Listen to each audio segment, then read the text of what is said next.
have a choice, because if I not play e4, black can play d6, d5, and structure, pawn structure is immediately drawish. So after e4, white have a small advantage. I think it is space advantage, but no, okay, really it is drawish endgame. I thought I play smart, provocated to Anish to play b5, because in structure when I have two pawn A and B against A, maybe if I can change rooks, one pair rooks, it will be better for white, will real chances, but in the game black had some initiative, and okay, it's a logical repetition, because if I change a knight immediately, black bishop stay on d5, maybe it is better for black already. Okay, so you had no choice then there. Anish, from your perspective. Yeah, I was Vladimir Kramnik second at the time, and yes, tortured in this position. So I had to look at it a lot with him. It was a very interesting experience. But yeah, the way the game happened, we traded a lot of pieces, which should normally be good for black. At least it depends how, depends of course. But I thought, to be honest, I was ambitious very early on already, like a little ambitious. I thought I felt that the way he traded allows me this queen g5 at some point, provoking a weakness, and I thought I could be on a good side of equality already, because I do think if I get the b5 break in the right version, I could be on a good side of equality, and maybe not. I just felt that, and then I was kind of also happy with the b5, because I didn't see the danger the way Dmitry describes it. Of course, there is outside passman, but I just thought quite the opposite, that let's say my one pawn controls the two, it's very far from pushing b4, and in the meantime I will have 4 against 3 on the king side, and we'll have a little plus. But of course, I guess probably it is just completely equal all the way, probably. Though, to be honest, I felt when knight was on b2 that somehow, I don't know, maybe I was too optimistic, but I thought black maybe has some small edge, but maybe not at all, I don't know. In any case, I thought it was comfortable for black, and I thought the safety margin is very big, because in these positions where, like, if white gets everything he wants, with the Marossi, it basically comes from Marossi structures from the, and it's like there are such positions, and even if white gets everything, as far as I know, it should be okay for black, like slightly worse only. And I had like a very good version because he was not yet consolidated, so I thought that like I should be very fine. But okay, I'll have to analyze. Very, like, you know, when it's so close to equality, it's very hard to say who is on the good side, because I think it's very close to equality. But obviously, 2 games, 2 draws, very touchy moment, very important, very high stakes. How are you both feeling about tomorrow? How will you approach the? Obviously, tomorrow is going to be a different tempo. You're going to play 2 rapid games, and after that, if it's still equal, 2 blitz games, and then Armageddon. How are you feeling about tomorrow, Dmitry? Great feeling. I hope it will be interesting, funny, and maybe Anish a small favorite now because he have too many practice last time. Yes, and Magnus Carlsen series. It's very important. But okay, I will try to show my best and normal sleep, a little bit prepare, some walking. What about you, Anish? How will you? Yeah, I think the match was very interesting so far. Yesterday, both of us had chances. I had bigger plus objectively, but at the same time, also he had opportunity in the end game. As I checked later, there were some things I missed in the end game where actually black can really press. So yeah, that was a very interesting game. Today was a bit more quiet, and yeah, I'm looking forward to the tiebreak. I think Dmitry was. He once went to the final of the World Cup after winning all the tiebreaks, and I would think I'm actually an underdog.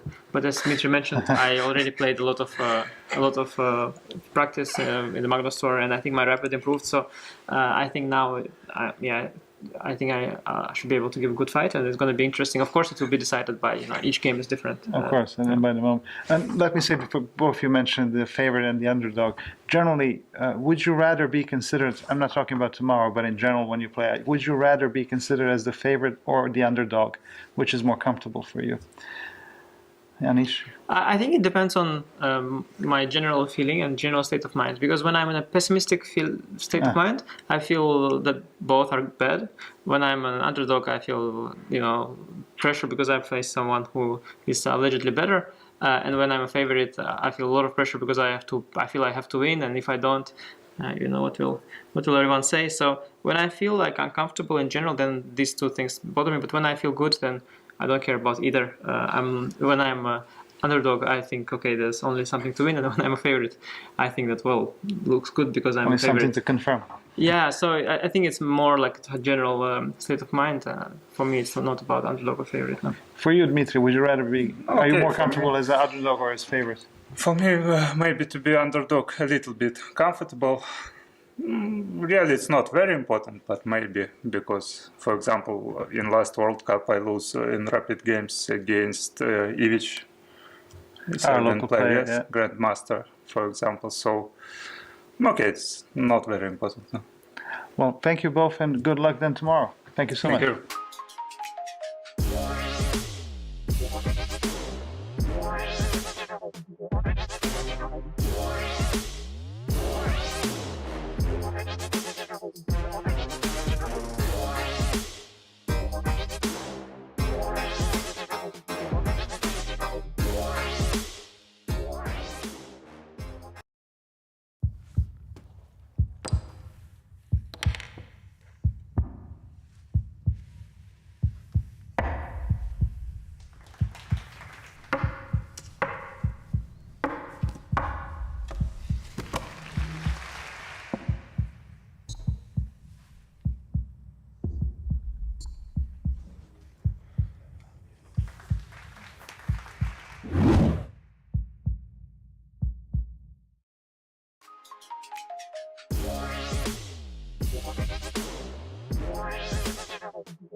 So welcome everybody to our first tiebreak of this Grand Prix leg here in Belgrade.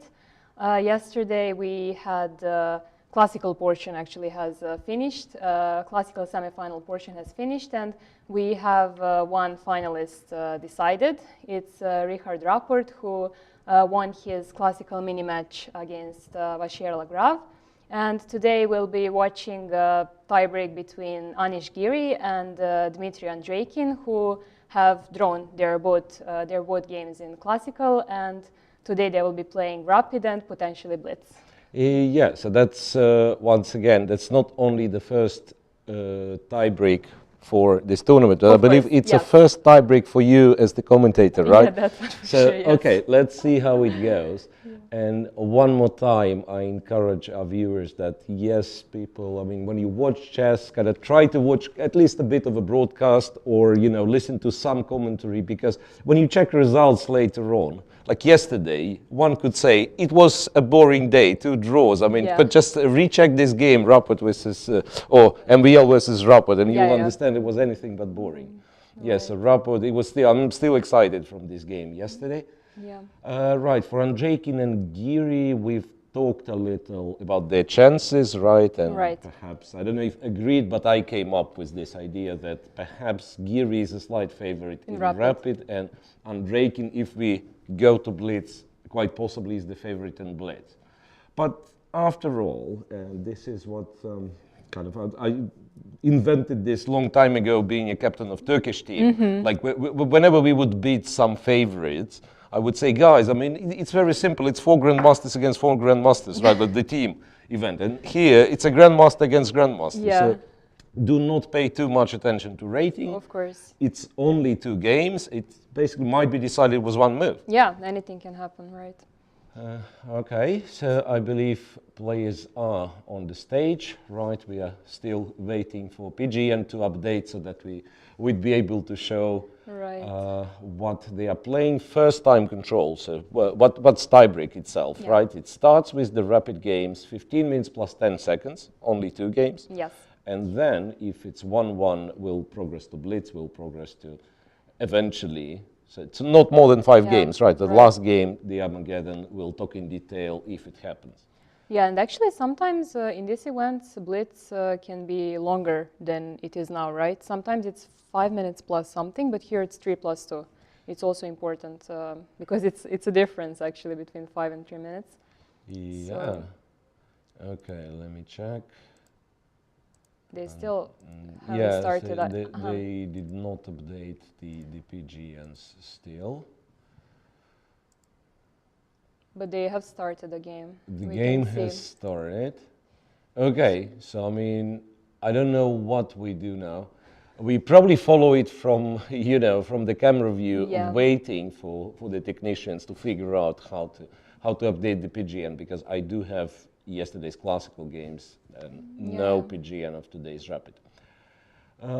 Okay, so as far as I can see, that's In Italian, right? or I think started as what you call it, bishop's opening. So when you play two bishop c4. second move, bishop c4, right? So, well, kind of avoiding some stuff, but very often you'd be able to transfer to Italian, or maybe if Giri plays c6, that's another story. Okay. So Andreikin's white in the first game. One more time. Let me see. No, I don't have it.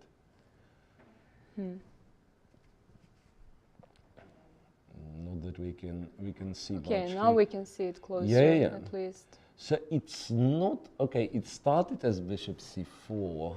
It started as bishop c4, and now it switched to what do you call a Vienna game.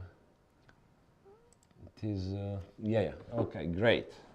Now we have it. So we can discuss it in great detail. So bishop c4, knight f6, d3. Yeah, and here I can't really explain in too much detail because Of course, it's they're rapid, making you know, and so on. fast moves. Yeah, so 2 moves basically. It's c6 or knight c6, and the second of those was played, knight c6. Now knight f3 obviously transposes to, I don't know, 2 knights with d3 or gioco piano in Italian. Yeah, but white chose a different approach, knight to c3. Bishop b4 is one of the moves. The other one would be knight a5. All right. Knight yes. a5, swapping the bishop. White can play bishop b3, can go knight e2 Yeah. simply. Right, black goes bishop b4. After knight e2, D5. black uses the fact that the knight pinned, goes d5, c takes, knight takes, castle's short, and bishop to e6. Okay, let's see how this works. Yeah, there are some f4 ideas here. F4, yeah. I wonder how exactly it works. I think it actually is kind of a critical move. And the point here is that if you take, I mean, white can take on f4 immediately, but I think bishop d5 is considered to be kind of strong. Bishop d5, bishop d5. Now white takes on f4, right? You can't really play bishop e6 because white will just take. Yeah, so you're apparently forced to take on c3, bc3, and black is in trouble, I believe, in this specific version. Yeah, probably castle, queen h5. Queen h5, yeah, and like all of the white pieces are suddenly very active, right? Queen h5, I mean, you have basically squares for all the pieces. Rook b1, yeah, if needed, some c4, bishop b2 in some positions. So it's very easy to play with white, and also like white's initiative develops pretty fast. Andreikin is thinking he does take on d5 immediately with the bishop. Oh, So probably bishop then he wants to d5. go f4. Maybe that's the point. And f4 played and f6 played by Anish Giri quickly. So Anish is actually ready for this scenario. He is actually ready for this scenario. We could try to figure out, so an immediate f4, maybe there is something with like taking on c3. So the queen's attacked, you can take on e6, and originally I thought I'd take this one, after bishop c4 take cb4, but there is bishop c5 intermediate, right? And then I'm pushed here, and then you take, and I have to have this kind of a pawn structure, which I'm not a big fan of. Right, but then the difference is that after Here, after f4, f6, white would have extra options of going f5 and stuff, right? Right. In the game, after bishop takes, f4, f6, it's not that easy. Not that easy. I mean, apparently you should try to take, I'm guessing, and then, don't know, knight f4 and so on. But black will be very solid, right? The bishop might return to f7 later on. There are some ideas to maybe push f5 and then put knight on e4, but how realistic is it? Yeah, this, and then how do we make it work for white? I mean, first let's illustrate how does it. I don't know. Black goes bishop f7, right, and then you play this knight to e4, and then black very kindly castles, and then you go maybe knight g3, right, or even g4, knight g3 sometimes. Anyhow, that's a very good knight on e4. And interestingly, black bishop, the dark square bishop, is not doing all that much. Even if you put it on b6, it stays on open diagonal, but it kind of cannot really participate in the game. Anyway, he took on f. Yeah, he took on e5, knight takes e5 was played. Now the question is, do you capture this guy? You probably do, I'm guessing. Knight f4, there's bishop c6, right? Yeah, I mean, that's what I'm unhappy with. Like he goes bishop c6, this check doesn't do anything because g6, right? Right, yeah. It's interesting that, how do we blunder this one? I mean, I wanted to highlight some funny tactic, but apparently it doesn't work no matter what, yeah. Okay, I mean, that's nonsense, obviously, just to mention. Queen h5, g6, knight g6. And then when you take, I mean, probably you have queen d4 intermediate and it doesn't work for me. But when you take queen b5, I just thought it's a funny, funny geometrical motif. Because you stop right here, usually like knight g6, finished, but there is still this queen b5. It doesn't work, like queen d4 or something. But anyway, I think the right move would be to take on d5 because the bishop is a powerful piece in such position, this light square bishop.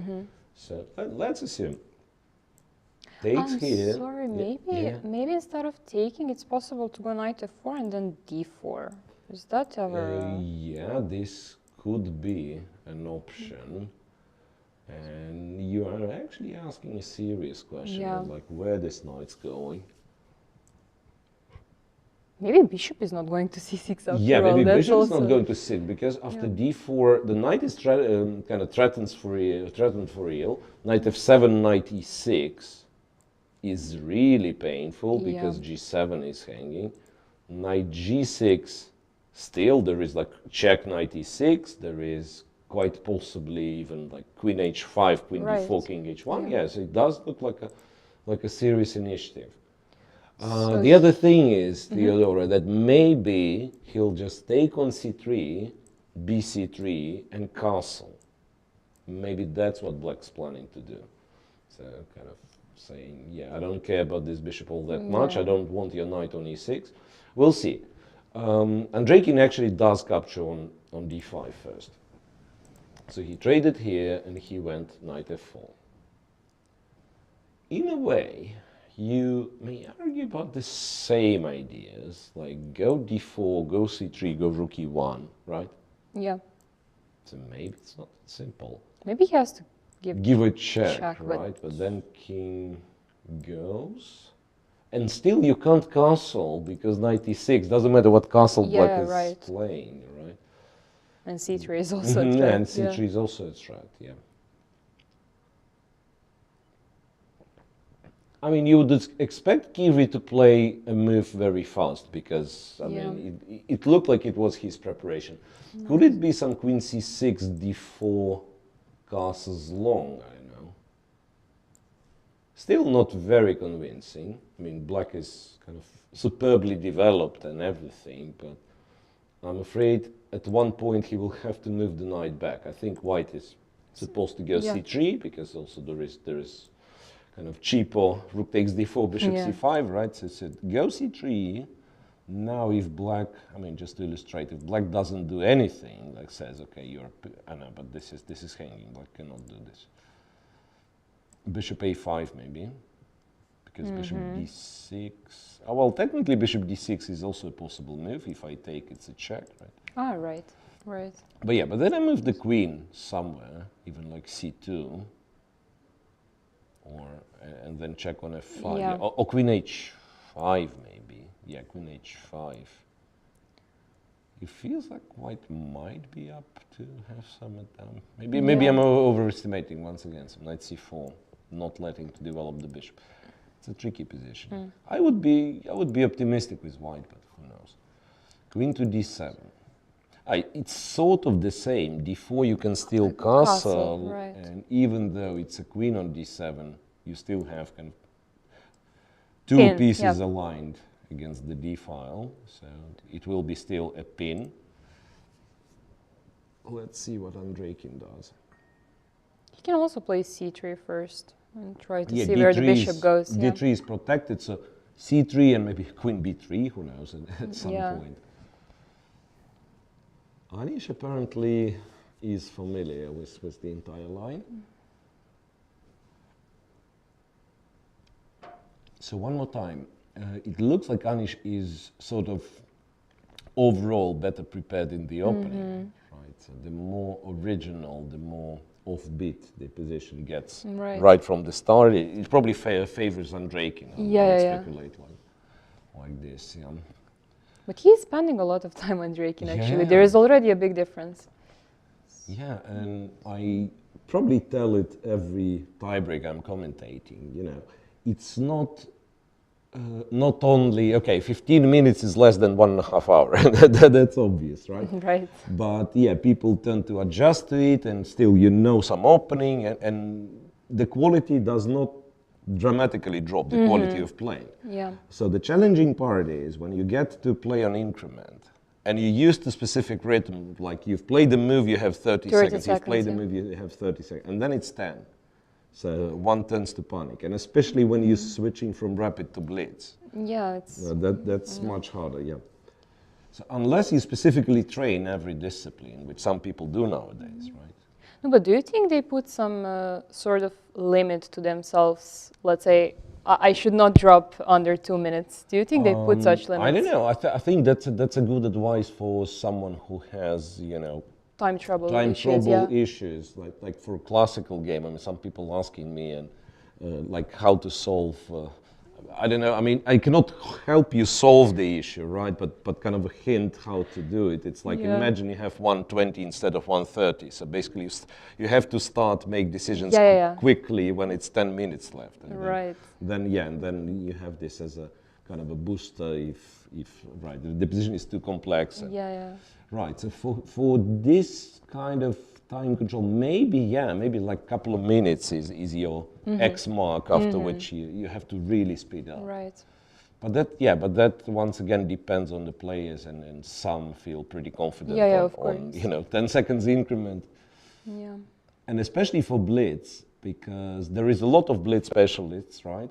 Andreikin being one of them, by the way. And what amazed me the most, okay, maybe I'm getting something, drop the lose on time, drop the flag, as we used to say, right, on mechanical clock. And yet he was blitz champion. I mean, so this 2 seconds increment, in his case, it looks like this. I mean, he looks at the clock, and you feel like, okay, no way he's making a move. And yet he's back to 3 seconds and back to 3 seconds, and the moves he's playing are good. Right. So sometimes you have this incredible abilities for people. Okay, so we actually ended up with queen on d7, not c6, but more or less the same setup. d4 castles long. Turns out once again, if you take it, it's a check, right? Yeah. Black just wins, right? Black just wins this way. That's why white goes queen b3. Black pretty quickly plays knight g6. So white is absolutely safe, but it's hard to say if he has any advantage, right? Yeah. So knight e6 and d5 would be my... Yeah, that looks like the most logical. Kind of try to play for an advantage, right? If I'm ever trying, because if I give up on getting the advantage, apparently I have to play something like bishop d2. Yeah. And trade the minor pieces, yeah. Yeah, trade everything, play either rook to f1 and play. Yeah, but knight e6 is of course what you want to do. And that's what he does. And so knight to e6, rook e8, d5. Now, however, if you're not able to hold this knight on e6, like say black goes knight f8, how bad it is. I mean, it looks ugly, but I mean, if you force white to take on f8, then black might have an advantage, in fact. Yeah, rook is coming to e2. Yeah, rook coming to e2, exactly. Like bishop f4, you might have a check, king goes, some rook e2. Also d5 now is sometimes weak. No, wait, I've probably overlooked this, but there is queen g4. Ah, there is queen g4. There is queen g4, right. Yeah. It kind of feels a little bit wrong. So I wonder if after knight e8, white has other moves, like coming back to d4 maybe, like rook e1. Rook e1, yeah, but the feeling is like you're kind of putting the wrong rook on e1, sort of, right? Yeah. We still have the bishop undeveloped, the rook undeveloped, and you know. Okay, but first wait for Giri to make his move. He does go knight f8, yeah. He does go knight f8. And then Draken goes knight d4. I was thinking if knight d4 is the move. So at least you're kind of saying, okay, your knight's on f8, you probably will have to return it back one day. And meanwhile, maybe I'll manage to develop the pieces. So now, rook e5 threatens to take the pawn. I mean, it's a funny move to play. Point being, yeah, like white develops bishop d2, you just take. And queen takes, bishop h2 check. It might turn out to be not that easy to protect this pawn, because yes, you have c4, but then who knows, bishop c5. And yeah, bishop e3 is not here. You may abuse the pin, queen g4 might be even stronger, but you may abuse the pin like this, knight e6. Yeah, this is funny nice. move, yeah, and it actually wins. Yeah, apparently it wins, yeah, because white will have to take, and then you trade the queens, take on e6, extra pawn winning, and so actually rook e5 seems to be rook very e5 should be considered. Ah, there is bishop f4. Bishop f4, rook d5, there is no rook d5, sorry. Yeah. I thought rook d5, and then you take on d6, and I'm so clever that I'm taking with the rook, and rook is running away. But you'll take the rook, there is no check on h2, yeah. Okay, never mind, rook e5 is just stupid. But yeah, maybe should start like this, but then I thought he's going bishop f4. And white is happy to open c5. Yeah, like if black he takes, white is not unhappy, maybe rook d8 and still insisting on taking the d5 pawn, but it's kind of far less clear, I'm guessing. So knight b5. King, even like king h1 takes and something. Yeah, knight b5 yet is not possible, right? Oh, right. Yeah, I completely forgot. Yeah, right. Takes and actually not entirely convinced. Maybe after bishop c5, I could include queen c4 with the tempo and then see where the bishop goes. Maybe it makes difference. Right. But yeah, it feels like white is, to be perfectly comfortable, white is missing one move, and that should be kind of one of the moves with the bishops, simply to connect the rooks and stuff. Yeah, with king on h1 as well, white would have been perfectly comfortable. Yeah. Okay, but now Giri also spends time, so at least it's sort of guaranteed that he's not prepared up to this point. Back to g6, which is a silent draw for knight e6 played immediately. I'm curious if Andrakin would repeat if Anish repeats. Maybe. It's not like Andrakin has any, any specific,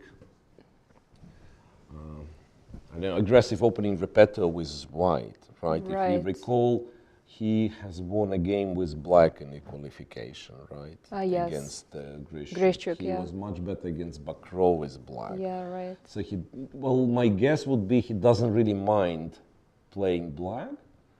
Then once again, developing my speculation theory about like he's fine with 1-1 in the rapid because in blitz he might be a slight favorite. Yeah, he might feel himself more comfortable. It's not like you come to this match, you know, you play white first game and you say, okay, I will make a draw with white and then see what happens. No, it doesn't work like that. But yeah, you've tried a little, it didn't really work out. So it really depends on what this position is. Yeah. Repeated twice already. Yeah. Repeated twice already. Knight back to d4, so he's in a way testing Giri. He's about to make a move. Yeah, knight goes back to yeah. g6 and we'll see if it's not yet a threefold. No, knight e6. Playing knight e6 would kind of is it a threefold already? Make it a draw, right? Ah, so he can already claim, right? Andreikin, yeah. He can yeah. even not play knight e6, but just claim. Yeah, just that's claim. exactly So that what I'm going knight e6 and it's a threefold. It's not threefold repetition of moves, but the position, right? Yeah. So first time it happened, this position happened where white went d5.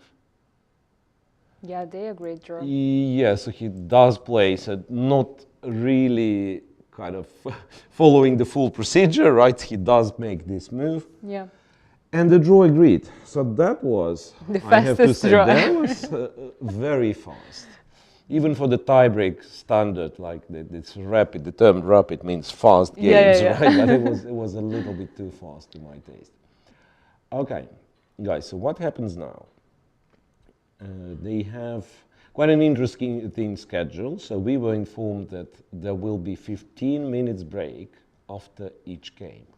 So after this game, if the other game is a draw, then once again, and that slightly kind of, upsets me, also 15 minutes break between two blitzes.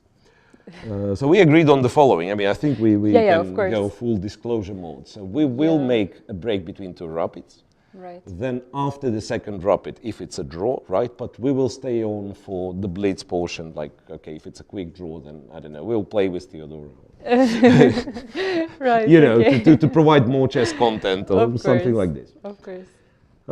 Okay, so you can see on a camera from the playing hall, it's a countdown which has already started, right? So 14 minutes left. Right.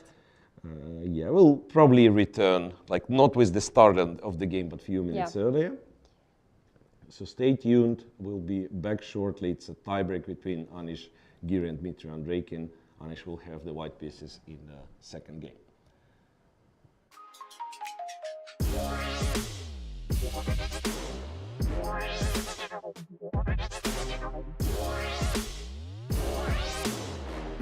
In complicating times.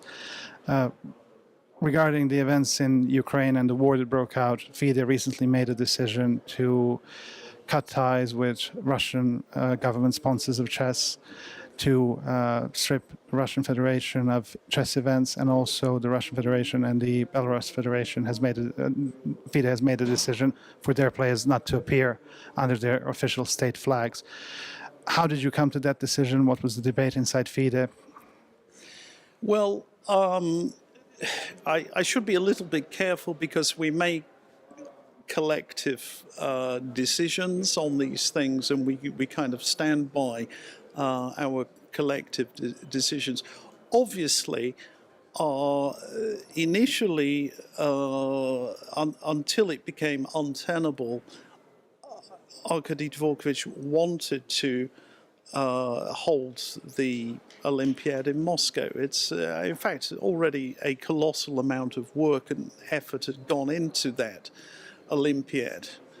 And, I think before the invasion, that was a perfectly valid position, but it very quickly became clear that this was no longer tenable. It was obvious there was going to be a massive boycott, And we acted, I would say, rather quickly to take some decisions. FIDE isn't always the most fleet-footed organization, but we understood things needed to be done.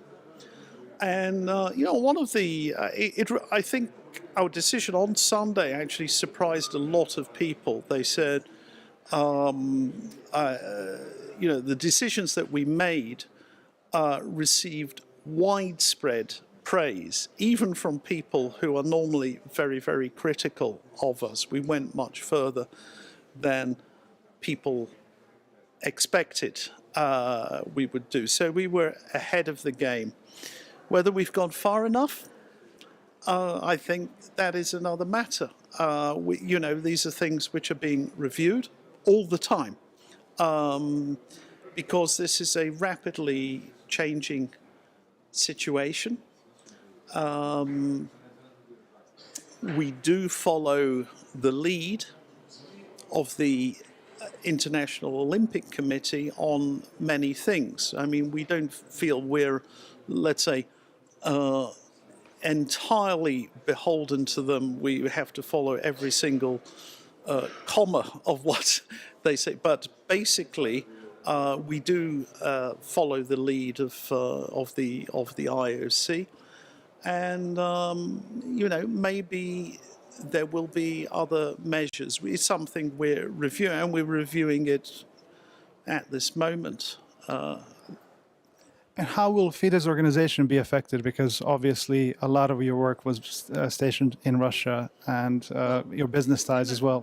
One of the things that people haven't realized is that FIDE, under Arkady Dvorkovich, has changed quite dramatically.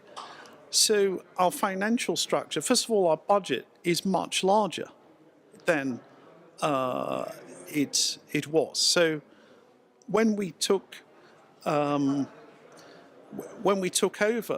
the budget, the published budget was about 2.7 million euros. It's piffling for an organization of this size with a large number of countries, and that's now closer to 13 million. So and we've diversified away from Russian sponsorship. We do have Russian sponsorship, and we will take a hit on that. But in fact, we have our financial situation has improved so much that this is not catastrophic for us at all. In fact, there was not even a great debate about whether we needed to do this. It was consensus was reached very quickly, because reputation is very, very important for an international sporting body, and nobody is in favor of resolving matters by military means within our organization. So we are in favor of diplomacy, negotiation, and we are fundamentally against war, obviously. And just one more thing before I let you go, just looking at the whole thing that's happening now from a higher perspective, a wider perspective, how will the war between Russia and Ukraine affect the chess world? It's affecting the chess world in many ways. I mean, we have these issues like now, like we were supposed to have the World Team Championship taking place in Jerusalem in a few weeks. Now, if you're in a situation where you have Ukraine there, the Polish government is against Russian teams. You have a situation like this, it's going to cause huge problems, and indeed it has. And that's why we took the decision, was it today or was it yesterday? I think it's today, to postpone this until November, end of November of this year. So there are things which need to be reviewed. I would say in particular whether Russian teams should be allowed to participate. Because even if a team plays under a federation and it is comprised of Russians, then it is in a sense a Russian team. So these are things which are still being discussed within FIDE, and I think we have to make a decision one way or another pretty soon. I'm very clear in my own mind what needs to be done, but I wait to hear the decision of my colleagues.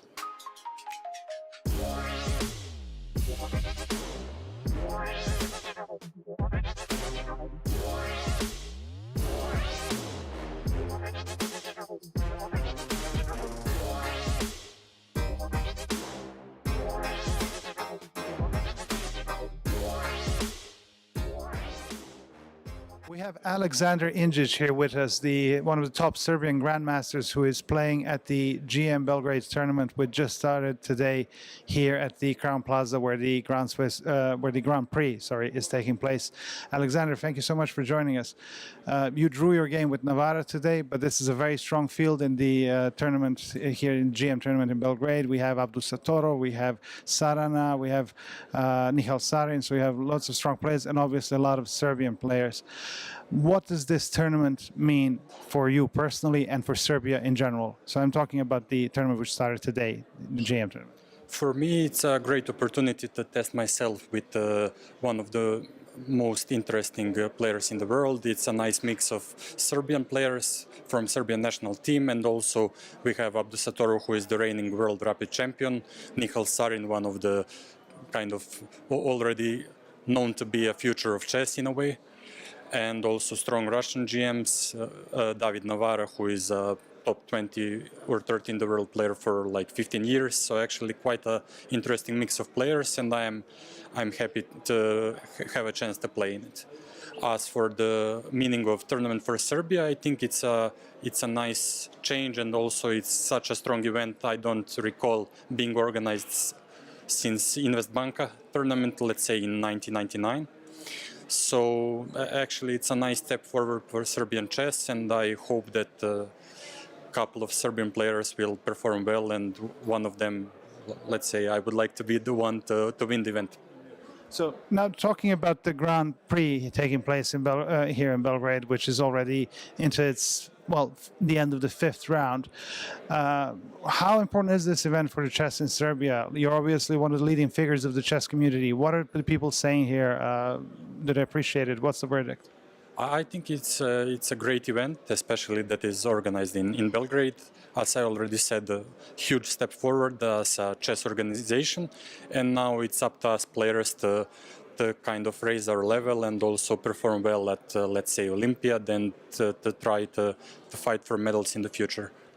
So in practical terms, we're talking about Serbia today, but tomorrow, Germany is a strong power in chess, but tomorrow another country which hasn't hosted a lot of events for a long time will be a host. How do these events, such as the Grand Prix, help the chess community in one particular country develop? Well, I guess one of the possibilities is I already seen lots of young kids came to watch our tournament, so maybe some of them will be inspired to play chess and start taking chess more seriously, or just enjoy the game, enjoy the process of playing, or whatever. So in that sense, I think it's a it's an important one. Also, many chess fans came to see and want to be able to see the top guys, especially the guys who are playing in the FIDE Grand Prix event.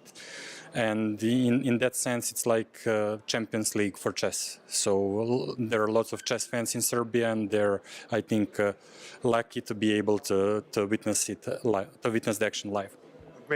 Very well put, Champions League for chess. Well, thank you so much. I hope you get to play more in that Champions League yourself. Thank you so much and good luck.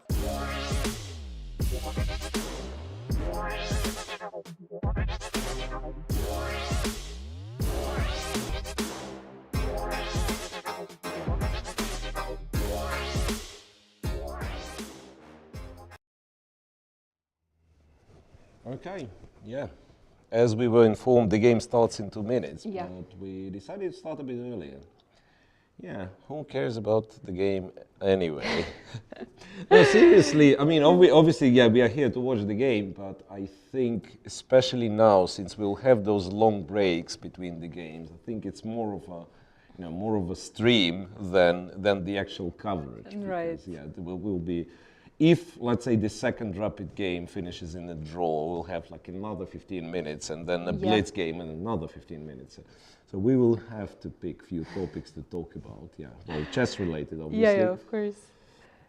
So for now, I quickly asked guys who have access to computer. They say, well, Giri was slightly better in the final position, so we could, question his decision to agree a draw, but then once again, one perhaps has specific mindset.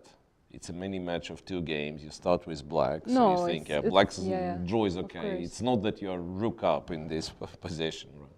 But okay, you actually pointed out very nicely that Andreikin had very promising positions with black throughout the whole tournament. So So from that point of view, it's a bit so strange. he's not like, it's not like, some people you can clearly draw the line. So that with white he scores that much, he shows this rating, and with black it's much worse. Not in Andreikin's case. Exactly. I don't think it's a big problem for him to play black.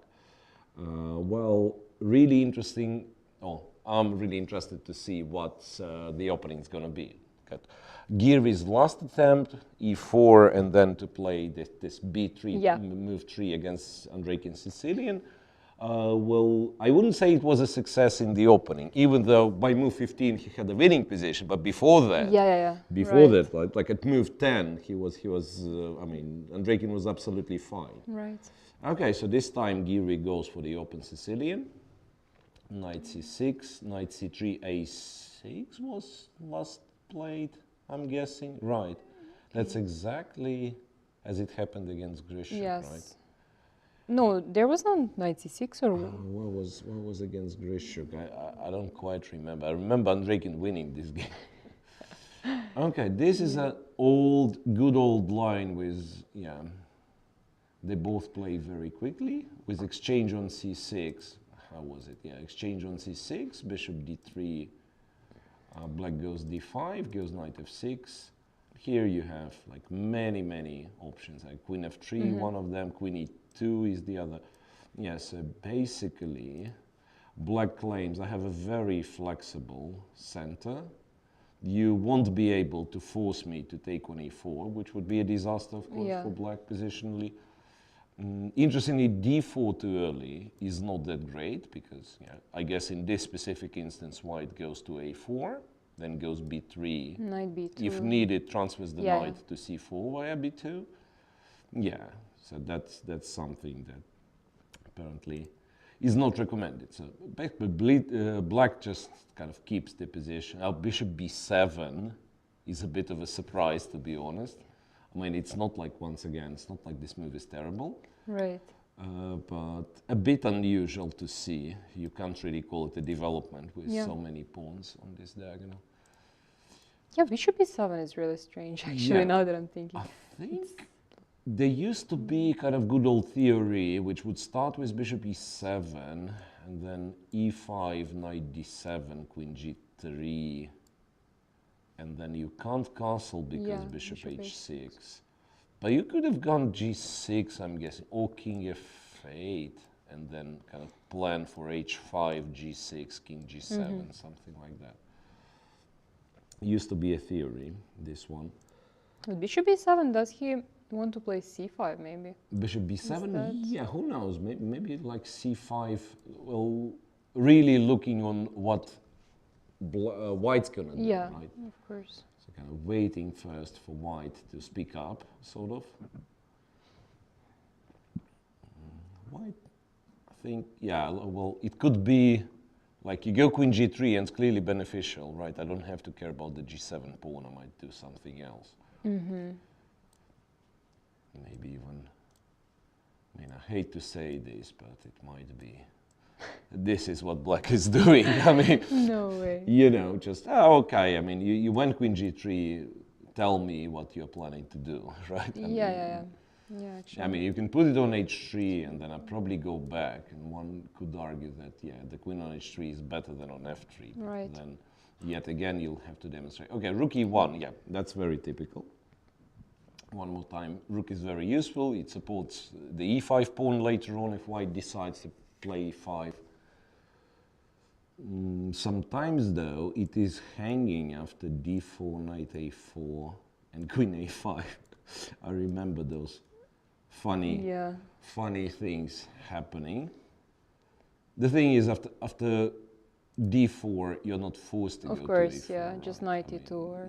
it probably would be the ideal square, kind Yeah. of, in connection with b3 and knight b2, knight c4, but you may as well go to b1, d2, c4, or just go to e2, g3. Right, so d4, releasing the tension in the center too early is not recommended still.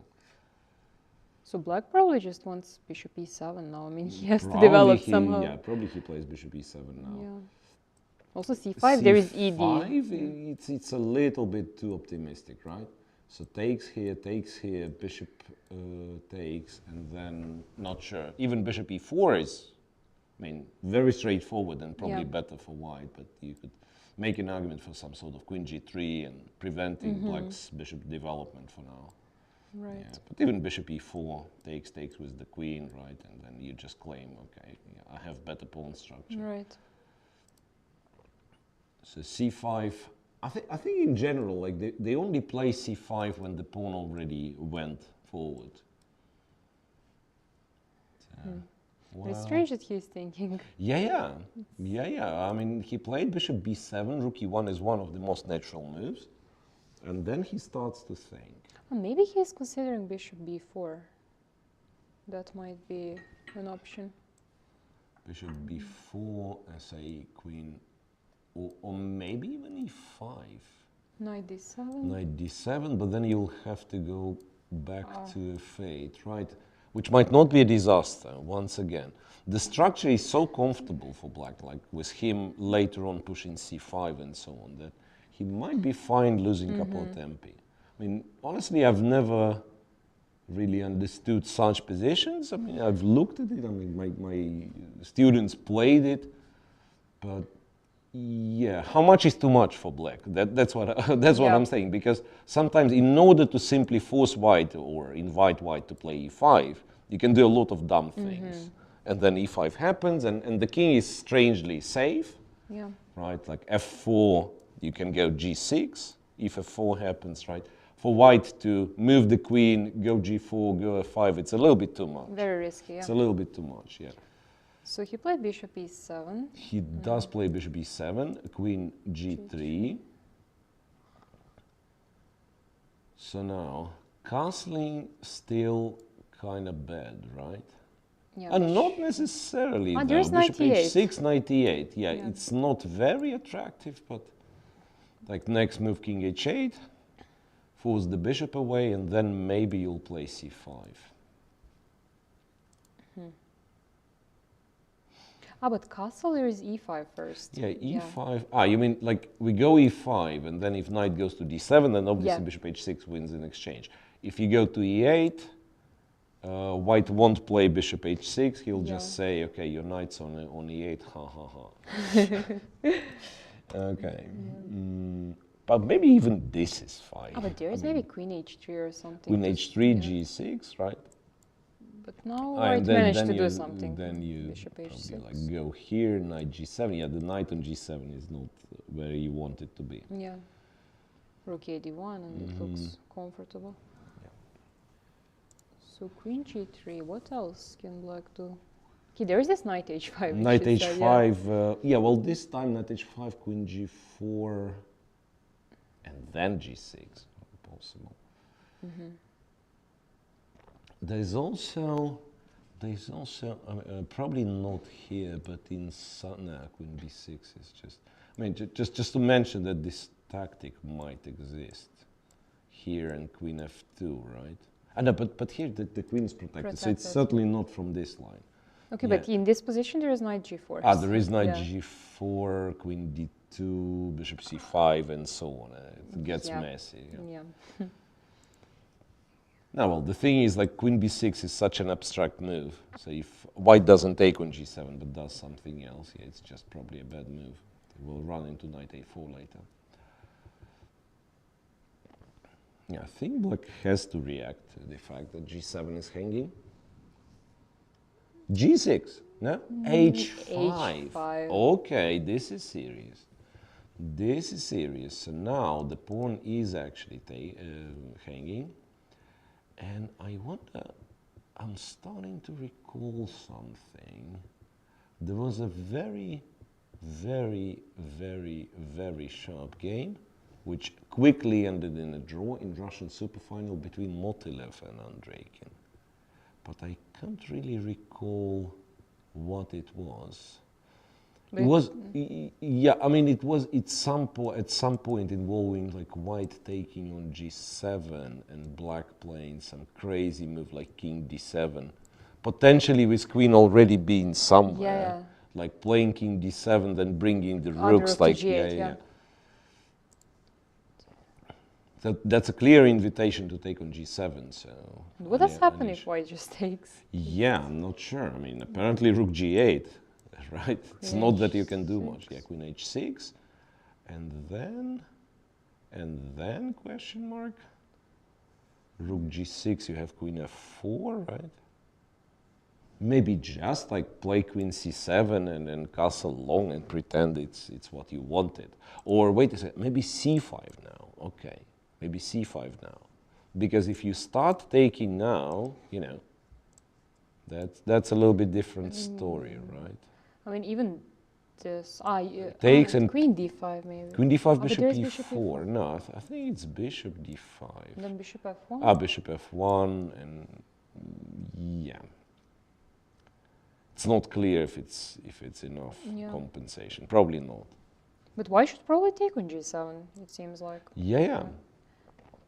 Because if he doesn't take, probably he wants to push h4, does he? Yeah, he'll play h4. Or okay, the other question would be what happens if I go here? Because knight g4, h3, I'm not sure if it works for black at all. Bishop h4. Yeah. Okay, it does work. Yeah. Okay. Yeah, so now with this bishop h4 being, a threat of bishop h4 being revealed, it's clear e5, knight g4 is the idea. Actually, it's not that easy to stop bishop h4 in a comfortable way, right? And then let's say if you move away, I'll play g6 and then h3, knight here, yeah. Right. So he's happy with this outcome. And the real question is, of course, queen g7, rook g8, queen h6, and then what happens next? d4, knight e2. Still, it's not entirely convincing. Some bishop c5 maybe to have a threat of bishop. Yeah, like knight g4. If queen h5, bishop c5, who knows, or queen b6 even. Yeah. But that seems like way too artificial. It's a nice point to bring some surprise, of course. I mean, it's he does something else. h3 stops knight g4. After h3, okay. One of the questions would be really h4. Does white take on g7, Yeah, because if you didn't take previously what's the chance you take it now? And then if you don't take it now, then then this inclusion like h3, h4, queen has to leave, of course, in black's favor. Yeah. No, but probably he can, I mean, he should take on g7 somehow, it feels like. Okay, g6, this. Knight d7. Maybe now you can play h4, and then knight h5, and g7, and here, eventually. He played king f8. He played king f8. Ah, okay. But still, the inclusion of h5 and h3 is probably in black's favor.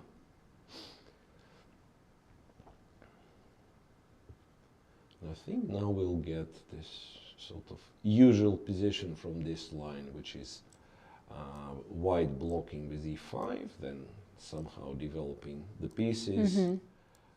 Black going c5 one day, and then b3, and then, I don't know, some more moves. It ends up being like this, right? Knight a4, let's say king g7, white goes c4. Okay, just have to make sure that nothing is hanging. And black finally blocks it, and then white. It's kind of both sides are very limited in creative play, right? So for black, the queen side initiative is kind of completely blocked, but at the same time, white has to keep some pieces on the queen side, otherwise black immediately gets some counterplay. For white, it's very hard to make progress with like moving g4, f4, f5. We'll see. Bishop f4 played by Giri, so he's not in rush to play e5. h4, queen back to f3. Now black needs to be a little bit careful with what he does, because g6, I'm a little bit worried about e5, and who knows, maybe taking on g6 and in some line. Oh, but there's also square for a knight. There is knight h5, some bishop h2. No, it feels strange. No, it's very weird position.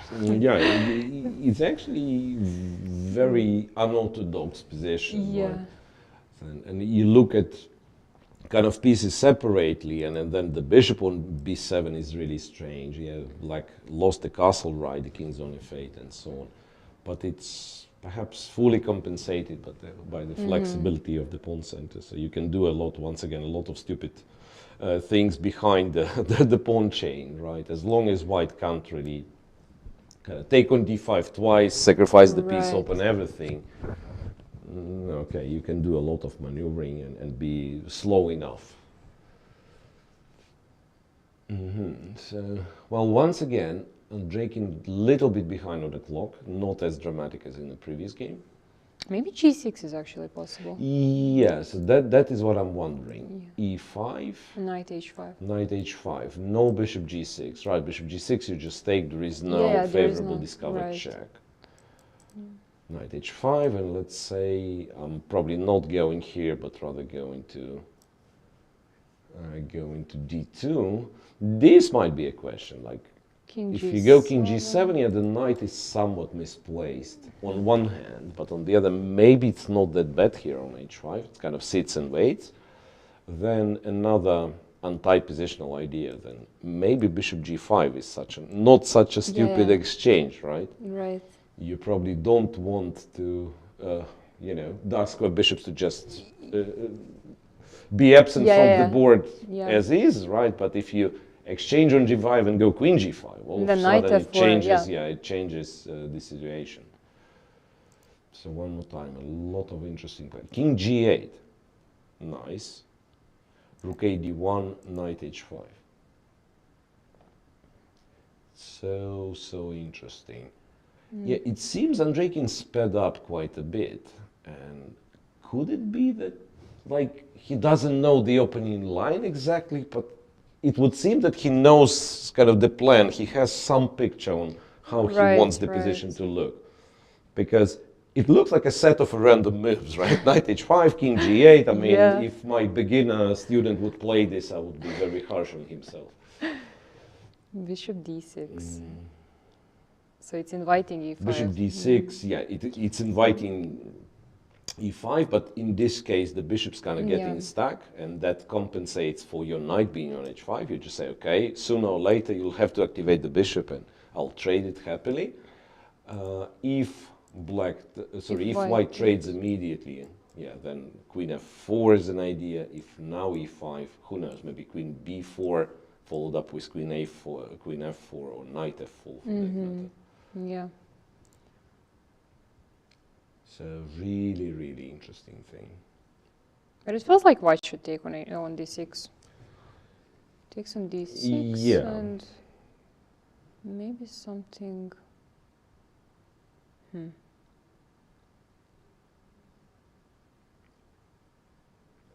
This h4 is really limiting white's position.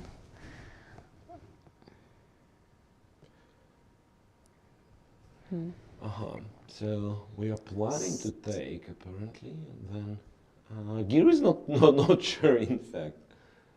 Right. Yeah. Maybe you go I don't know, maybe you go e5. And maybe once again, you shouldn't be, I don't know if bishop c5 makes sense here. Bishop, just wanted to say that if bishop e7, maybe you shouldn't be limited to, kind of usual imagination on how pawn structure should look. Maybe you should play g4, just kind of be extremely aggressive. Like take with the pawn, play g4 one more time. Oh, yes. This is actually quite possible, yeah. The structure is not that great for white, but maybe you play for initiative kind of to be fast. Right. So maybe e5 with the idea to play g4. Maybe it's quite forcing, actually. Yeah. So maybe after e5, in fact, maybe black has to play this in order to pin the f2 pawn, right, to kind of stop white's aggression for a little bit. Okay, so Giri is thinking. That's a very important choice indeed.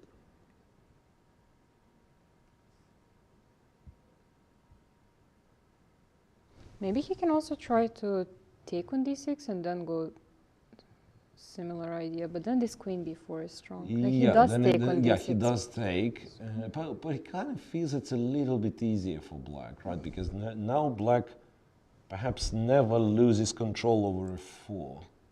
So now, like queen f4 is a thing, right? After e5, queen b4. I mean, I'm not sure how serious black would be about taking this pawn. Probably not. Yeah, maybe just knight e2. Knight e2 is possible. Yeah, queen b2 loses to rook b1. Knight e2. And then some c5 even. Yeah. Still, I don't like it. Don't like the way it looks for black, to be honest. For black? Yeah. c5. Yes, c5 is possible. But then, then I play c3 and it's not clear. Maybe I'm getting rid of the queen on the fourth rank, go queen g4. Yeah, queen g4 is... h4 pawn. We are getting there, e5 and queen b4 played. e5 and queen b4 played. Actually, even funny enough, here, a3 is a possible move. Point being, if you take, there is rook b1, and you can't take c3 because bishop h7, because you kindly move the king to g8, right? And if a3 is answered with queen f4, yeah, but then I'm not sure how it's done properly. But even if, let's say I'm stupid and I'm taking on f4, which probably helps black, but there might be a switch to the play on a queen side all of a sudden, because black strangely doesn't have control over c5, yeah? Yeah, this looks bad for black. So like get the knight on c5, yeah, maybe not as terrible as it looks, but like g5, but still, like if you allow white knight on c5 and your response to it is bishop c8, then you may guess it's not a very promising position.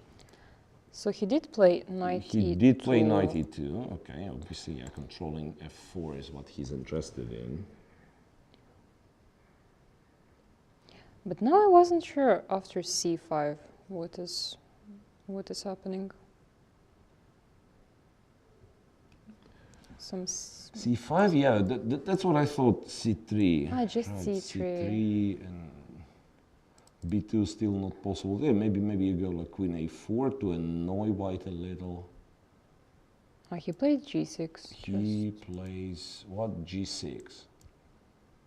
To have knight g7. Maybe knight g7, knight f5. In fact, maybe in this specific version, maybe white's not on time to play, you know, g4 twice. Kind of. Yeah. Anish still goes c3, right? Using the fact that b2 cannot be taken. But then you just go to e7, right? Then you can just go to e7. And then it's at least like it's very flexible. You go to e7, you keep in mind the possibility to go to g5. You also have c5 as an idea. Queen g4. Yeah, queen g4 I like. Queen g4, yeah. right, but maybe it doesn't scare you all that much. So h4 is protected. Who knows? Even like a move like a5, just a positional move. And now maybe knight d4 to go knight f3. d4. c5, knight b5, knight d6. Yeah, right. It starts to be a little bit annoying, those pawns, right? Maybe king g7 is... It's like I have difficulties understanding, like, is king g7 what I want in this position or not? Or knight g7. Or knight g7, knight f5 or whatever. No, I mean here king g7, the knight is getting stuck. And also after knight f3 there is no chance to there is no way to defend the h4 pawn. Yeah. You actually were going after h4 pawn, just realized, yeah.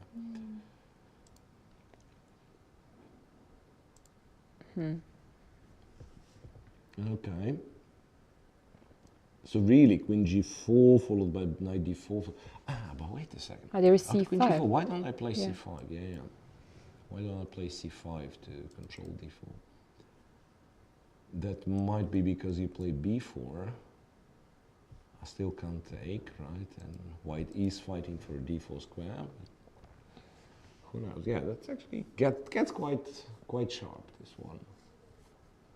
Strategically sharp, and it's not very far from getting tactically sharp. Yeah. Right? But I like bringing white's knight to f3. Somehow king h2, knight g1, knight f3 also might be like some this, idea, right? yes. Even without b4, yeah. Doesn't You might do it slowly, yeah, really, like king h2, knight g1, knight f3, attack this.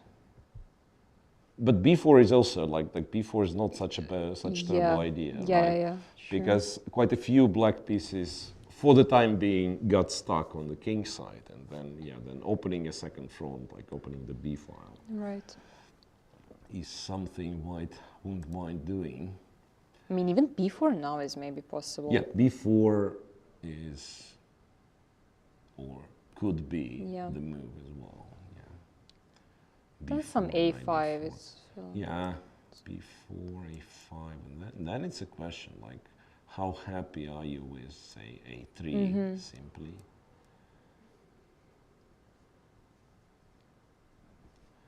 So once again, it's a very, very tough position to play. And that line overall, like this line, this setup with black, full black, I've seen quite a few people playing, and there are specialists in that line that when they do it, it seems, okay, it's an easy thing in the world. It's just a fortress. I mean, white can't do anything. But when you look at this from black's perspective, and you think like, what? I'm supposed to play this position? Yeah, actually, we've guessed a couple of moves. Yeah, b4, a5, a3 played.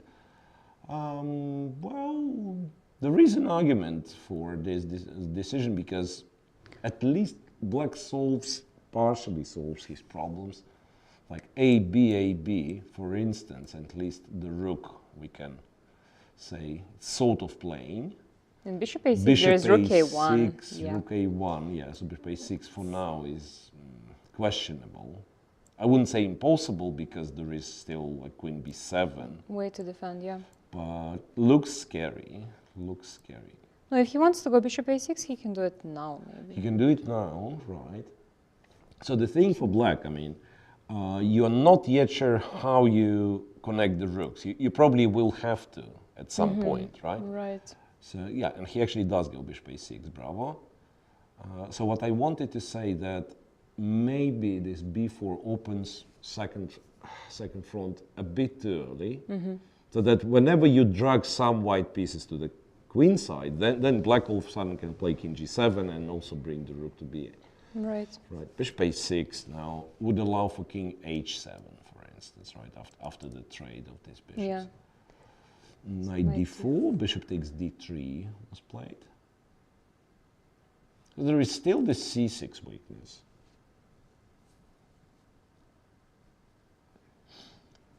I guess rook d3, right? You don't. No, queen he d3. takes with the queen. Yeah, he takes with the queen because I think quite likely there'll be a switch to the queen side play. And c5 seems very risky. Yeah, like c5, I wouldn't do it. It might not be that bad, right? And there is like no immediate way of refuting it because there is knight g7, Yeah. comfortable knight g7. If you try to sacrifice a piece, there's knight g7 and everything is kind of holding together. But yeah, but c5 feels extremely risky. And there is also, it's a little bit awkward, but it kind of wins the pawn, knight c6 and knight a5. Yeah, right. The knight's getting stuck on a5, but It's a pawn. it's a pawn, yeah. Pawn is good. It's better to have a pawn than no pawn. Queen b7. Okay. So what's now? The pawn's protected. A white can go knight b3, induce and kind of force the exchange, and then go to c5. Now rook b1. Okay. Could it be that black knight is that far away from, from the queen side, and then, yeah, one can say knight f4 with the tempo, but what's then? Yeah, queen d2, you'll probably have to go back, g5 is too much. Right, so the knight is too far away, I'm trying to say, that white might be opening, forcefully opening the b file, like disregarding the structure, simply saying, yeah, well, open this file, I'll bring more pieces that you can, potentially, and then I'll just win. And after a4, he wants to take with rook. a4, probably. Yeah, who knows? I mean, cb4 is another thing, right? cb4, once again, making it even more, less symmetrical, more asymmetrical, the structure that is, right? And then the other rook to c1 potentially, and c6 is a clear target. Right, it's very sharp now. Queen a6, okay. So saying without the queens I'll be much less scared. And if the queen moves, he might actually put the queen on the c4. Queen on c4 yeah. might be not a bad square, yeah. Might be not a bad square. There is always a question, like if b5 happens, what's the evaluation here? He did go b5. He did go b5. Okay, black doesn't have Yeah. that much of a choice. Pawn takes, and then who knows, maybe rook takes for now. Yeah, like Yeah, rook b5. takes, yeah. Now there is some rook b8 as a potential threat. Yeah, Might yeah, not for be, white, yeah, rook but b8 and so on. I guess he go king g7, or once again maybe king h7, so that any knight jumps would be without a check. You desperately need to connect the rooks. no, I don't like the black's position, honestly. Yeah, somehow it feels like, yeah, the position opened kind of way too early. Black's not ready. Yeah. Black's not ready. One of the ways to continue would be just to play a4, to play rook c1, c4, just open the queen side entirely. And also, even if the black knight comes to f5, white can just take, and it's not clear how black wants to recapture. So it's not clear what will black do with his knight. That's very strange. He goes knight g7. Whoa. Knight g7. Knight, seriously? Wait a sec, knight g7. So now, check king h7, he's safe, right? He thinks he's safe. Rook b1, okay. Now king h7 seems to be the... I mean, he has to move this king. Oh, wait a second, king h7 now, there is like all various kinds of knight f3, knight f5 maybe, and maybe black is safe like this.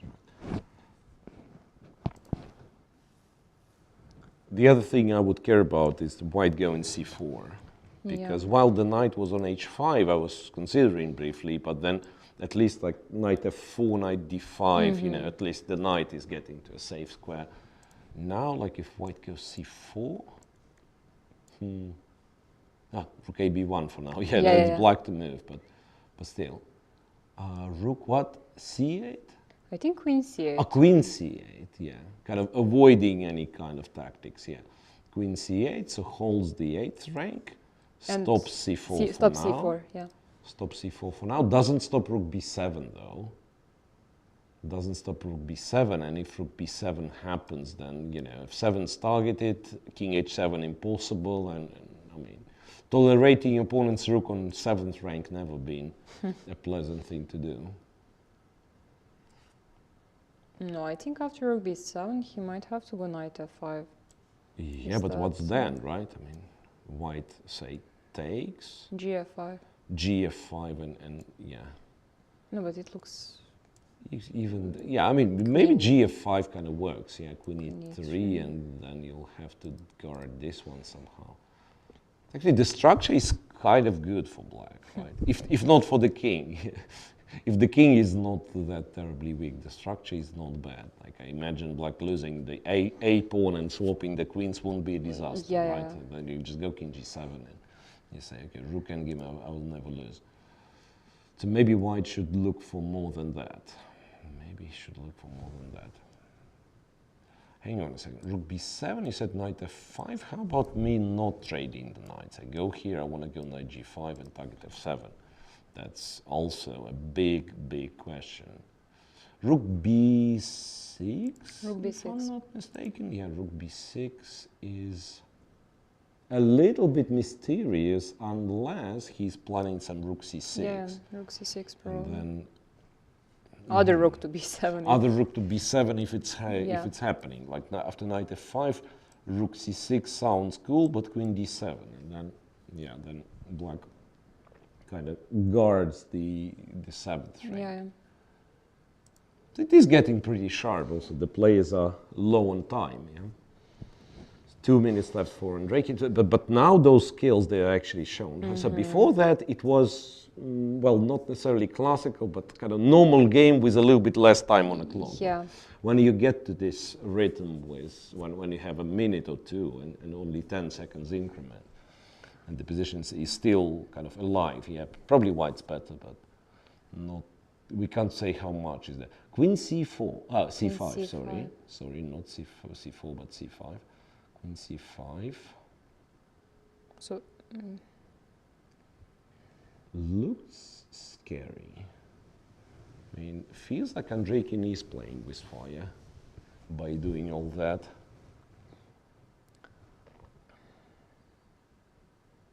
Plain and simple, wants to take on a3.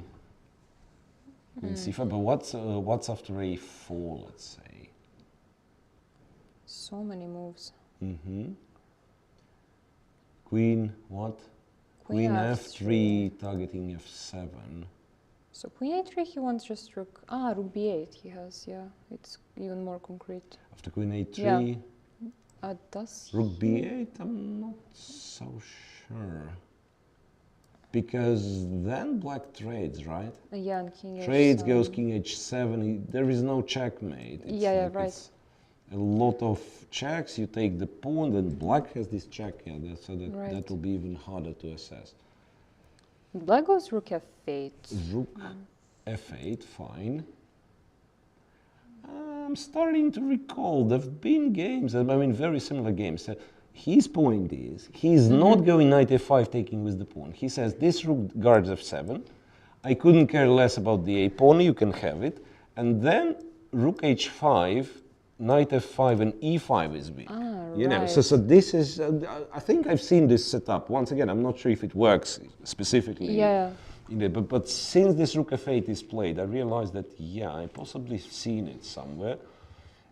For white, kind of one of the things is that the knight on d4 is strangely not getting to real action, right? It stands nicely, but if we reconsider and understand that a pawn probably doesn't matter that much.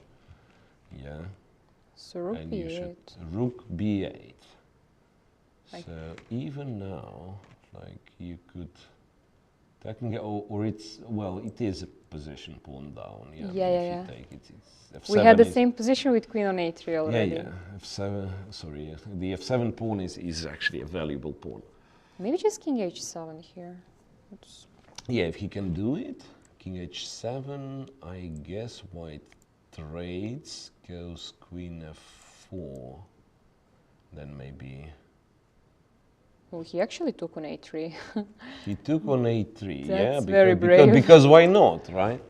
Takes, if white takes, he's planning to take with the queen, apparently. Yeah, it's a incredibly sharp game, and of course, very brave play by Dmitry Andreikin. Not sure if good. Yeah, no, it feels like white should have something. Well, trading on f8, going rook b7. How do you extract your guys from the corner? Would be my question. Also having a knight c6 threat later on, right? Kind of trade here. I don't think king takes makes any sense.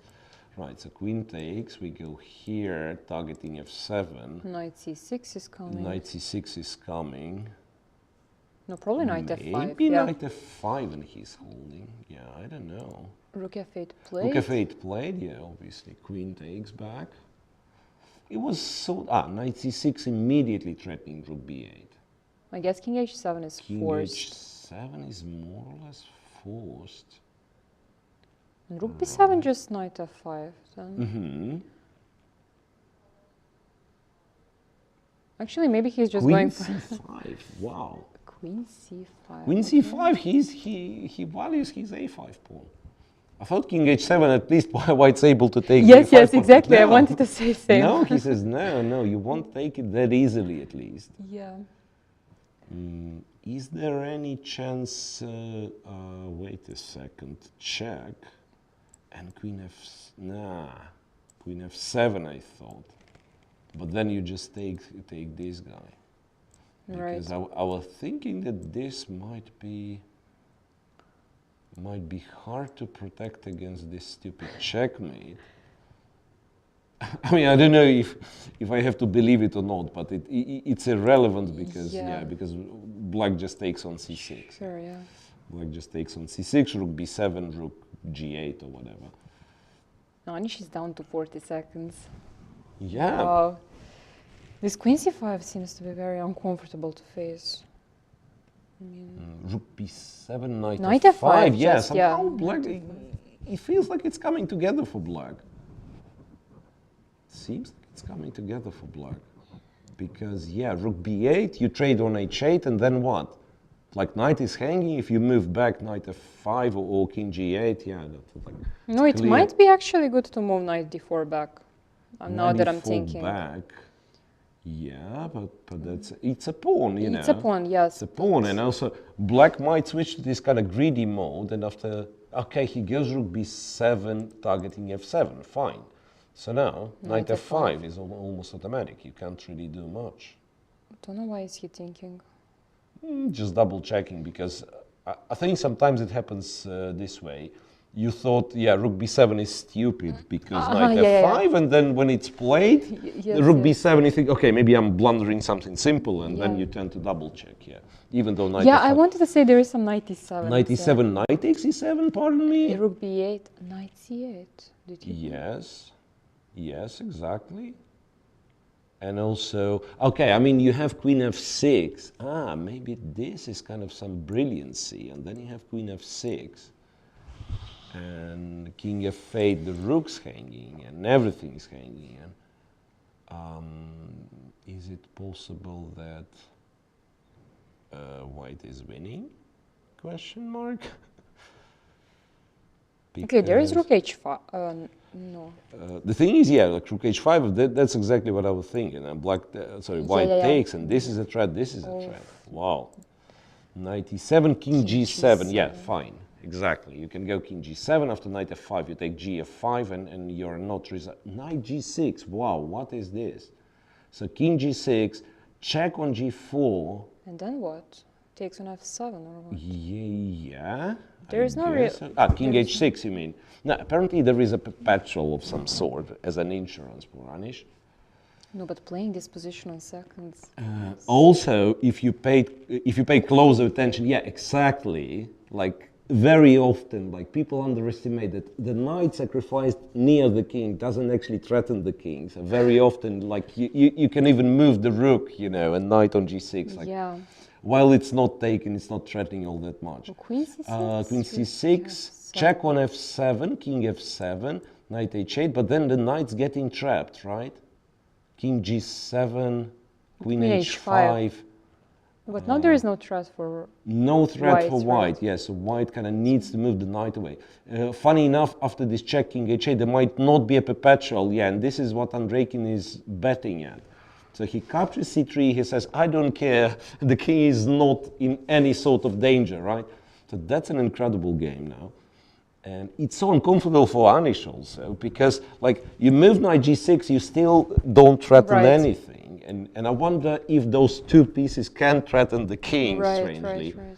And black has the a pawn, black has, like, check on a1, and then e5 falls with a check, knight f7, okay. Knight f7, knight g5, perhaps that's what he wants to do. You have a check and capture on f2. No, I think maybe it would be better to have just board on the big screen. What do you think? Yeah, well, maybe, yeah. Queen e1 check, takes on f2, knight g5. Well, black obviously has a perpetual. No, black is winning, I'm guessing. Queen e1, queen h1 is here. Queen e1, first collect the e5 pawn with a check, right? Right. First collect the e5 pawn with a check. Queen e1, king h2, yeah, you collect the pawn with a check. Yes, very Then nice. you're not forced, first of all, you're not forced to do it, but you might as well do it. You just give a check on h1, fork, and then this knight endgame, right? Pawn up. And also, yeah, I think he just went queen e3, he's probably spotted some other win. He probably spotted some other, or he didn't spot queen h1. I mean, it's also possible. Yeah, of course it's possible. Because when you see queen h1, you do it on this time trouble, for sure. No, but this might be... I mean, maybe he's just that comfortable. Maybe he gives the check, goes king f6, you know, and runs to e5 and so on. Yeah, obviously, with this time, I would just go queen e1, queen h1. I mean, it's got to be winning. Of course. Because knight e6 check, I mean, at the very end of this line, knight e6 check, yeah, like, we should probably show it.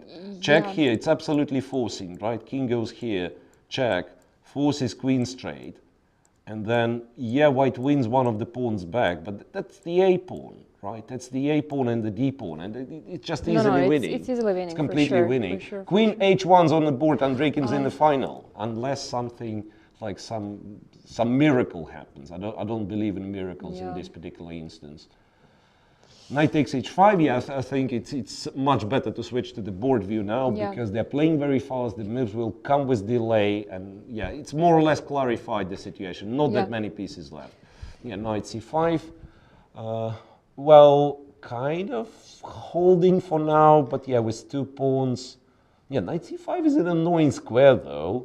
What happens on king e5? King e5, nothing yet, but then you don't have king d4, you don't have king d6 because knight b7 or but you have d4 and king d5. And also your knight on h5 is kind of nice. I mean, I think it's done. King d5, knight f4. This h pawn is also completely limiting. Yeah, the h pawn is still alive, and also like at some point, black might just switch to promoting the a pawn. Right, not winning the knight for it, but just promoting the a pawn. Yeah, I think it's game. I think it's game.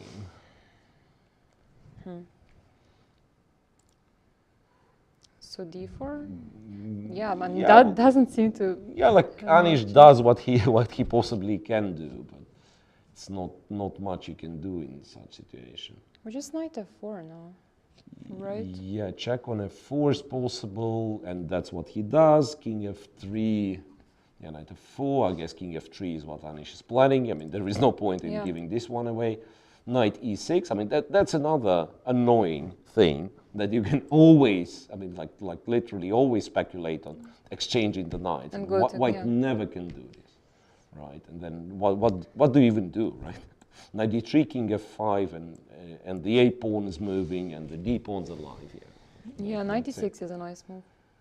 No, he goes king d5. He does king d5. Yeah, also makes sense. Attack the knight. You control d3. Okay, so you basically force the knight to a4. But then it's even kind of easier, right? Knight d3 maybe. The Yeah, knight c5. d3 or knight e6, knight c5, knight d3, knight c5. Yeah. So it's a bit of a race, right? Because white's going to play g3, whatever, he'll get his own passed pawn. Yeah. But it's not much of a race because black should be faster, I believe. g3 takes on g3. So the thing is, like, if you take with the king, there is also d3 move, right? But then king f3. Maybe D3. he's still on time. You mean like it's not that, might not be all that easy. I mean, king d4. There is also this h4 thing. There is also h4. Could it be that Andreikin wasn't convincing enough? Because I'm 100% sure that kind of the starting position was dead winning. d2. d2, there is always knight c3. So Knight it's not... c3, I'm attacking the knight, right? No, I mean, generally it's not a threat. Wait a second, that'd be a funny line. Ah, yeah. Yeah, d2, I thought king f2, d1 knight with a check, and then king e2 traps the knight, and you know. Oh, interesting, that interesting, would be crazy. Yeah, okay, but king c4 might as well be that black is just winning because the a pawn and d pawn promote together, right? So black knight has to care about the h pawn. No, just king b3 is coming, it looks. King b3, force the knight to b6, and then what, d2? Yeah. Ah, so that's the problem. No, probably king has to come to f2, f3, something. But, no, but then still, right? Yeah, h5, king b3 just wins, right? I mean, probably there are many moves which win. King b3, wait a second, king b3, h6, it doesn't win anything. King b3, h6. Yeah, knight f8. You'll have to go to f8 and then knight c5 check. And you go king c2. Yeah. And you say, I don't care. Yeah. Yeah, h6. Knight f8, I believe. d2, h7, d1. d2 also wins, right? Because it's black who starts checking first. I mean, he could have got d2. Sure. d2, h7, d1, h8, and then you give queen d6 check, for instance, then you take the knight. But he considers this one to be easier, apparently. King c2, because there is no way of stopping the d pawn. No, now it's just finished. And even if you stop the d pawn, there is a pawn. Yeah, that's the most important thing. Knights are notoriously bad fighting against rook passed pawns, right? And when you are at the edge of the board. Yeah. So, well, Andreikin was banking on the black Very color. impressive play on seconds. I mean, they this... captured this a pawn when we thought it was extremely dangerous, but we have to agree he was completely right. Now this a pawn. I mean, first of all, he cared about his a pawn, not giving it away. Then he captured Anish's pawn. Okay, knight e6, d2. And this is it. Resigned, And this is it. Andreikin wins yet another game with black and becomes the finalist of Belgrade Grand Prix, where he will face Richard Rapport. Right. Well, that was quite a tiebreak, I have to say. Yeah, quite a tiebreak. After the first game, we didn't expect, Yeah, I was almost sure. Yeah. I was almost sure, okay, it will be a quiet draw and, But we're going to see the blitz, But this is real... this is real spectate for all of us. Like when it gets to seconds and a lot of shifts here and there, and Andreikin becomes victorious after all. Knocks Anish Giri from the semi-final. Still, everyone who made it to semi-final, it was MVL and Andreikin. MVL and Anish. Giri. Yeah. Right. They have another leg of Grand Prix in Berlin. In Berlin, coming in like 10 days time or something, and kind of stopping at the semi-final is not a disaster. Of course, right? It's not a disaster. I mean, it'll be a very strong competition in the last leg, right? Because you'll have Aronian there, who's the finalist, Nakamura, who's the winner of Berlin, and then plays in Berlin again. Right. Yeah, but it's not a disaster for those guys who lost in the semi-final. They still have their chances. Sure. And we know the names of the finalists final starts tomorrow. Andreikin and Rapot will play each other, and to my shame, I don't know what the color is going to be. Yeah. Yeah, me neither. There must be a specific rule, but by that point, I've already lost track because you know, I mean, right. those are strange rules because you have to follow by the number, and then you know, if some lower-rated player knocks out the higher-rated player, which is the case right now, so he picks up his starting number and so on. Right. Right, getting some manager.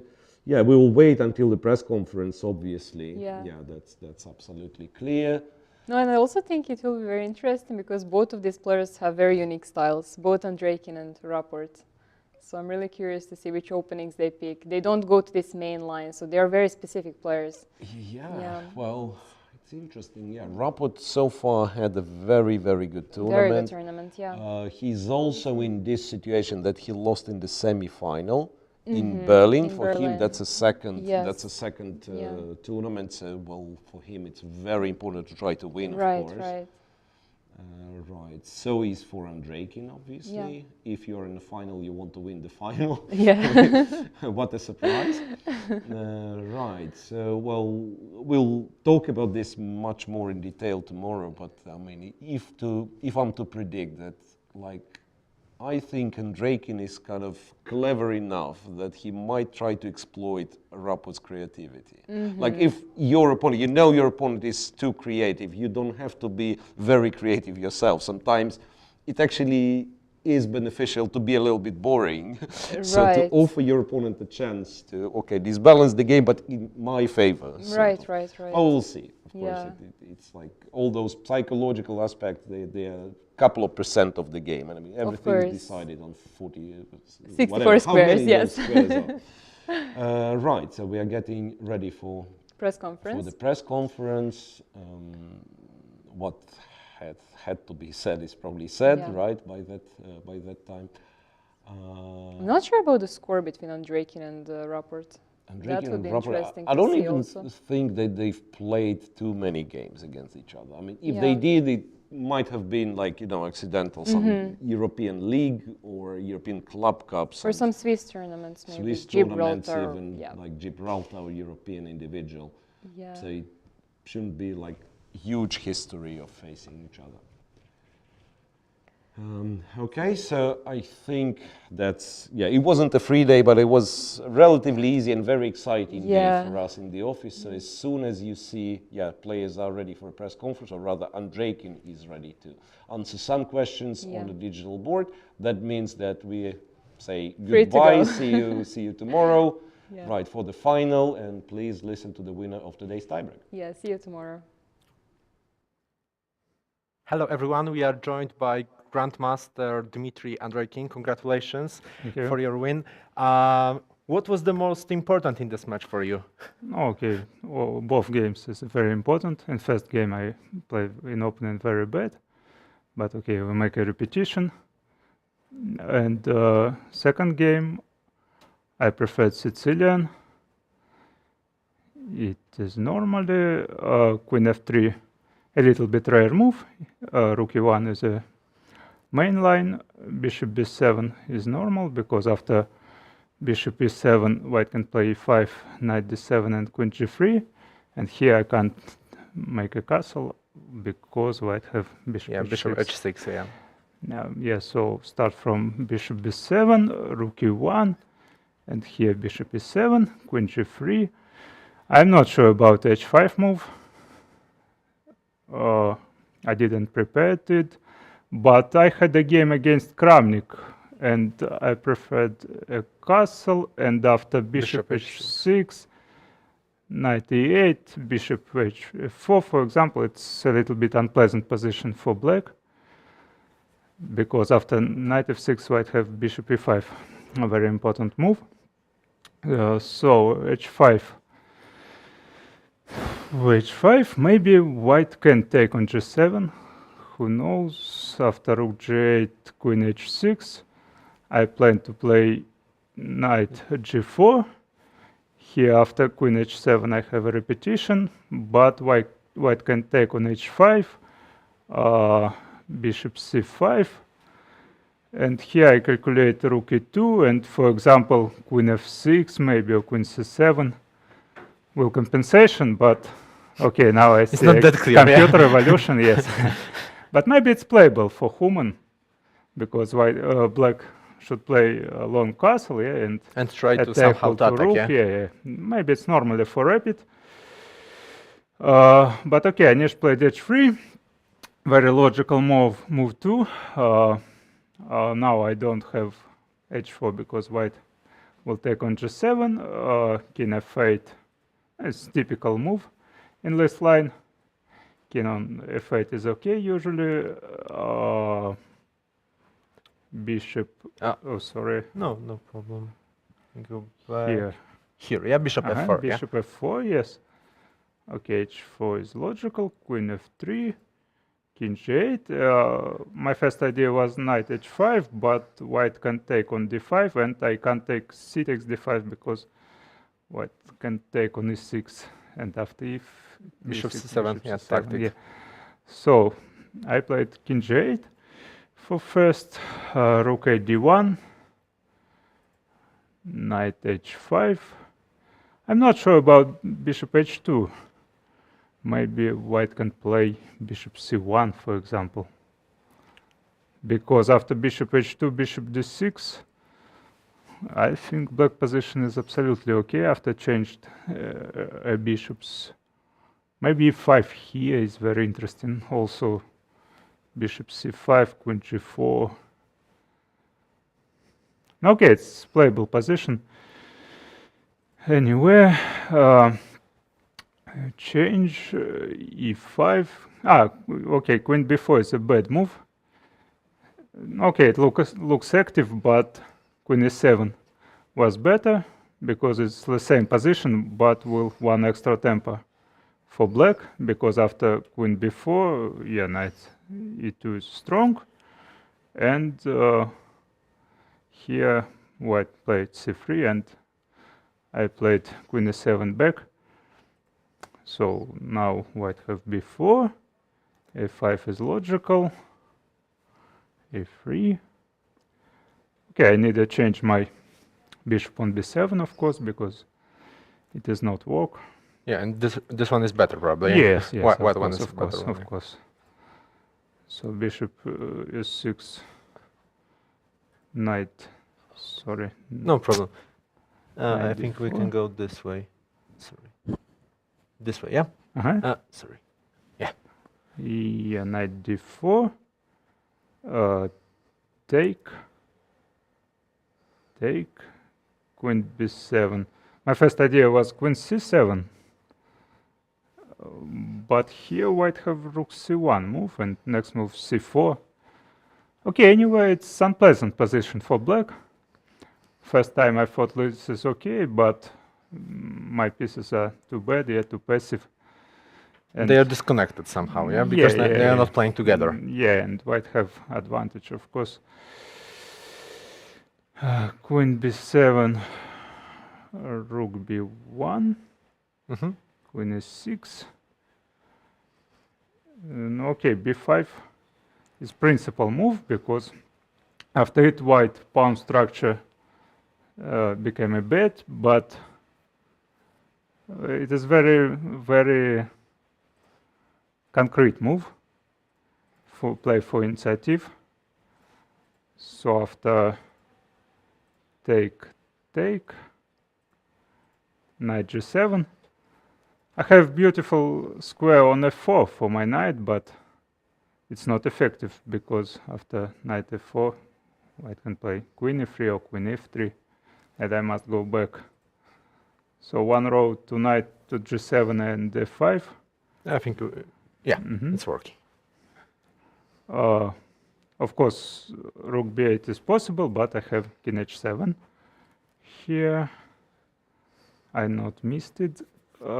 So, yeah, it's very interesting position. Rook b6 is not very natural as for me. Rook b7 maybe was better. And I plan to play rook h5. Yeah, rook h5. because with an idea of knight f5. Knight f5, yeah, Okay. and rook take on f5 because I don't like knight f5 immediately because after take, queen e3, for example, and my king very weak here. Okay, maybe computer says that's okay, but for human it is very unpleasant position for black. After rook b6, no, okay, I understand the idea. Yeah, if I play rook h5, white can play knight c6. And now my queen is a catch on c7, c8, because after queen c7, for example, white can play queen b5, will idea rook b7. So I need to active my queen immediately, and I played queen c5. I think it is normal move. Queen f3. Queen f3.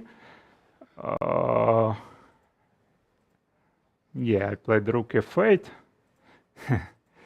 Very defensible move, but maybe I should take on f3 immediately. It is interesting also, and I calculate a line check, check, and maybe black is okay here. Okay, white have initiative and attack on king's side, but I have very strong pawn on a5, and maybe... Yeah, this is a passer, yeah, so yeah, it might be a queen.